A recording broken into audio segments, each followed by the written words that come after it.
Hey Dark Diaries. I am a new subscriber and first-time sharer here. My name's Ryan, and I have a story that I want to share. You know those old radios? The ones your grandparents probably had in their homes? I've got a story about one that changed my life. It was my grandmother's, and growing up, her house was a sanctuary for me. In the heart of a small town, it was a 2-story vintage structure surrounded by an elaborate garden that she meticulously maintained. The scent of roses, lavender, and fresh earth always greeted me as I approached the house.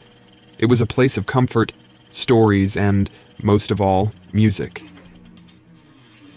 My grandmother, Evelyn, was a piano prodigy in her youth. Although she gave up the opportunity to tour globally for her family, she never lost her touch. Her grand piano, a majestic piece that occupied pride of place in the living room, was her most prized possession. I remember sitting next to her as a child, utterly entranced, as her fingers danced across the ivory keys. Those moments forged a special bond between us, and she became my confidant, mentor, and best friend. One of her favorite stories to tell me was about the spirits and mysterious voices she communicated with. Though my family dismissed them as tales of an overactive imagination, for me, they were spell-binding narratives filled with magic and wonder. I'd imagine the spirits she described, picturing them as ethereal beings, curious about the world of the living. It wasn't known to me or my family at the time, but those voices of hers were actually the start of a mental illness that besieged her later in life, and she eventually passed away when I was only 11 years old. Now, a decade later, I found myself immersed in the hustle and bustle of city life. However, a piece of my past, my grandmother's old radio, occupied a prominent spot in my apartment living room. A family heirloom, it served as a tangible connection to the happy memories of my childhood and of my time with my grandmother. One morning, the familiar routine of my life was interrupted by a gentle piano melody. It took a moment to register because it was very faint, but the sound emanated from that old radio. I was bemused and mystified, especially given the fact that it wasn't plugged in. At first, I brushed it off as remnants of a dream or a trick of my weary mind. However, as days passed, I heard that haunting melody more frequently until it became undeniable. And although the melody was both oddly familiar and soothing, I couldn't help but feel distressed. Given my family history of mental illness, this could be the beginning of an affliction that would take me down the same path as it did my grandmother. Not wanting to tell anyone about my concerns, my social life started dwindling. Friends' calls went unanswered, and invitations were ignored. The music became my sole focus. One particularly reflective morning, an old photograph caught my attention. It depicted a younger me and Evelyn, poised gracefully by her grand piano. Her eyes sparkled with a mischief I had almost forgotten. Was this melody a manifestation of one of her mysterious tales? Then, an unexpected twist. My friend Liam, always intuitive, made a surprise visit. As he walked in through the door of my apartment, he pointed to the old radio and said, "I can't believe that old thing still works, Ryan." To my astonishment, he too heard the music. But how was that possible? Liam, always the curious one, began examining the old radio. He found something I never knew existed, a hidden compartment. Inside was a small music box that played the very melody echoing through my apartment. An inscription revealed its origin. "To my dearest Ryan, may the music always guide you. Grandma." It was a piece of her legacy, her way of staying connected. The unbelievable stories, the whispered spirits. Maybe there was a hint of truth to them after all. Now, when I sit in the tranquility of my apartment, with the distant hum of the city outside and the gentle notes playing, I feel an overwhelming connection, not just to my past, but to Evelyn and the lessons she imparted. She taught me about the mysteries of the universe, the beauty in the mundane, and the timeless nature of love.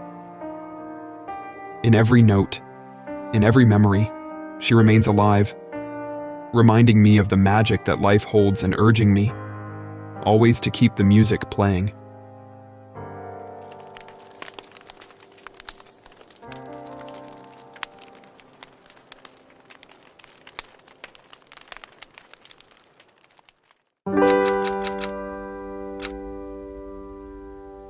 My name is Elanor, and I am 67 years old and live in northeast Wales in the UK.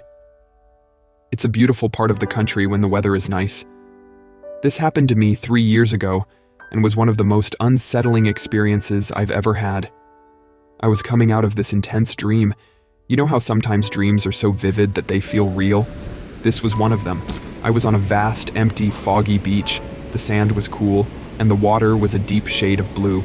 My husband Samuel was there too, only he was far away, just a small silhouette against the horizon. No matter how hard I ran or how fast, he remained out of reach. I kept calling out to him, but the wind would steal my words away, leaving me with this overwhelming feeling of loneliness. I watched as his figure walked further away from me until he was obscured by the mist.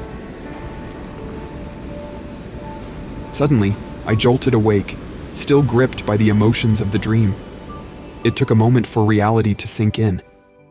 As I tried to shake off the remnants of that eerie dream, I heard these dragging footsteps echoing through the house. At first, I thought it was just remnants of my dream. But no, the sounds were too clear, too real. My husband Samuel paces around the house when he can't sleep, but this was different, slower and more deliberate, as if every step had a purpose or a weight to it. The unsettling sound seemed to bounce off the walls and reverberate through the silent night. Still half in a daze, I tried to sit up and understand what was going on. The bed felt so cold and empty without Samuel. I reached over to switch on the lamp for some light and clarity. In the process, I knocked over a bottle. Sleeping pills. Odd, because I've always prided myself on sleeping like a log. I don't remember buying them or even taking them. As my eyes adjusted to the light, I noticed my dresser was all messed up. Jewelry, trinkets, all strewn about. It slowly came back to me, some moment of grief where I'd swiped everything off in frustration. But why had I done that? The footsteps grew nearer and even more pronounced. I could literally feel the vibrations on the wooden floor. I waited, listening. The memories of the dream, the beach, the distance between Samuel and me playing in my head. I called out his name, hoping he'd answer, hoping I'd feel his warmth next to me again. That's when the room filled with the smell of fresh daisies. Daisies have always been special to us. We had them on our wedding day, and every anniversary Samuel would gift me a bouquet. Suddenly, it all rushed back. Memories of tears, the sound of a soft melody playing at a funeral, the sensation of cold, hard wood under my fingers. Samuel's funeral. He was gone, and I was here, with sleeping pills and the scent of daisies. But if Samuel was no longer with us, who was making those footsteps? I strained my eyes, trying to discern any figure in the dim light. And there, right at the doorway, stood a shadow that looked unmistakably like Samuel. Chills ran down my spine. It was as if the dream and reality had merged. How do you make sense of something like that? How do you come to terms with seeing someone you've loved and lost, standing right in front of you? I'm still trying to figure it out.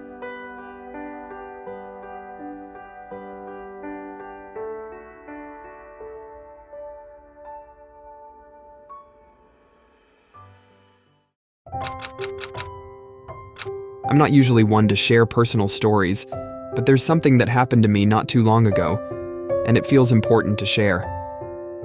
It all began with a song, a hauntingly beautiful tune that I woke up with in my mind one day. This wasn't like your usual earworm where you're thinking of a popular or annoying song for a few hours. No, this felt deeper, almost ancestral. I lay there on my back, trying to decipher where I'd heard it. A remnant of childhood, perhaps? A song from an old TV show?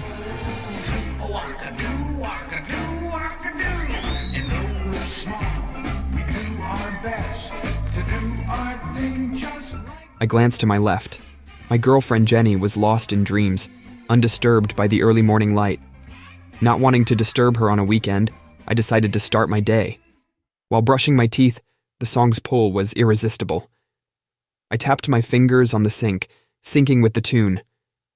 By the time Jenny joined me in the kitchen, the tune was firmly rooted, playing on an endless loop. Her arrival broke my concentration, and I could tell she knew something was off. "You all right?" she asked, eyebrow raised. I hummed the notes of the song to her, hoping she could identify it, but her reaction was unexpected. "Please stop. It makes me feel so sad," she said.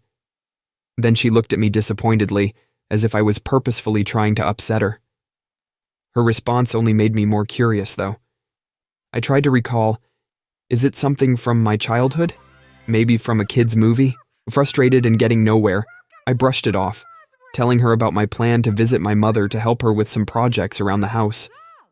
On the way, I tried to distract myself with the radio, but every tune seemed flat and shallow compared to the haunting melody in my mind. When I reached my mother's house, I was humming it without even realizing. After fixing the light bulb in her kitchen, I noticed her face had turned pale, her eyes filled with a deep, unfamiliar fear. "That song," she whispered. "Why are you humming it?" I was confused. It was just a song. Why was it invoking such a reaction in the people I love? I explained to her that I woke up with it in my head, and I had no idea why or where I had heard it. She took a moment, sipping her tea, trying to find the right words. "It's a song your uncle wrote. He wrote it for your father after he died, and he played it at his funeral. It was the only time you could have heard it, and you were only 5 years old that day. It's impossible that you could have remembered it all these years later and with such accuracy. I was so young when my father died. I barely remembered him or his funeral." She continued to tell me that today was the 21st year of his passing. I felt a chill down my spine. I'd never given credence to family legends or tales of omens, but here was something too coincidental to dismiss. My mother, sensing my distress, placed her hand over mine. "It's a sign that your father is watching over us, as he always vowed that he would do. Don't let it upset you." But I couldn't shake it off, the connection to something larger than myself. And as the day waned, the song kept playing, but now I felt the comfort of a father's love, something that I had never felt before. And it was something beautiful.